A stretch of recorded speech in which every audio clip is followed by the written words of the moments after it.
Na tunaanza utekelezaji wa dira ya taifa ya mwaka 2050 ambapo serikali itaendelea kutekeleza mkakati wa muda wa kati wa miaka mitatu kutoka mwaka 2026 hadi 2028 wa kuongeza mapato ya serikali kwa kuimarisha matumizi ya mifumo ya kielektroniki katika kukusanya mapato, katika kufanya malipo na kuongeza umakini katika usimamizi wa fedha na rasilimali za umma. Kama kuna wizara, kama kuna taasisi zilizoweza kutafsiri vyema kwa vitendo maono ya serikali ya awamu ya 6, ni Wizara ya Uchukuzi ikishirikiana na LATRA.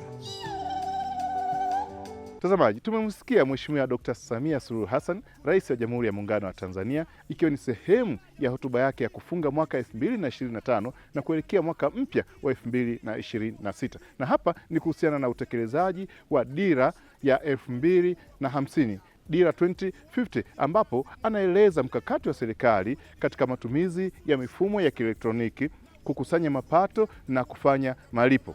Sasa tumsikilize Profesa Godius Kahiarara, Katibu Mkuu Wizara ya Uchukuzi, anasema nini katika matumizi ya mfumo wa kielektroniki au mfumo wa tiketi mtandao katika kufanya malipo kwenye sekta ya usafiri ardhini. Tumeona swala la mfumo wa tiketi ya pamoja ni kitu ambacho kimevutia watu wengi sana. Sasa mfumo huu ni muhimu sana kwa kila mtu. Kwa upande wa serikali ni muhimu sana katika ufuatiliaji, ila sio wote ambao wameshaingia katika mfumo huu. Sasa hili ni swala la kisheria na vile ni swala la kikanuni. Kwa hiyo tutafuta namna kuhakikisha kwamba wote ambao tumewapa leseni za kutoa huduma katika sekta hii wanaingia katika mfumo.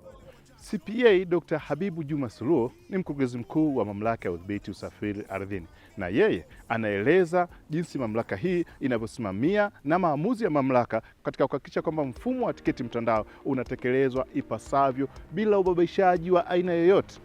Katika hotuba ya Mheshimiwa Dr. Samia Suluhu Hassan, Rais wa Jamhuri ya Muungano wa Tanzania, kuhitimisha mwaka 2025 na kukaribisha mwaka mpya wa 2026, katika maeneo ambayo yanatuhusu LATRA moja kwa moja ni utekelezaji wa tiketi mtandao. Kwa mujibu wa kanuni, LATRA tunatakiwa tutekeleze mfumo huo kuhakikisha kwamba huduma za mabasi ya abiria na zile huduma zote kwa ujumla tunasimamia, na sisi tumeanzia na huduma za tiketi mtandao kwenye mabasi inayokwenda mikoani na mabasi ya mjini inatekelezwa.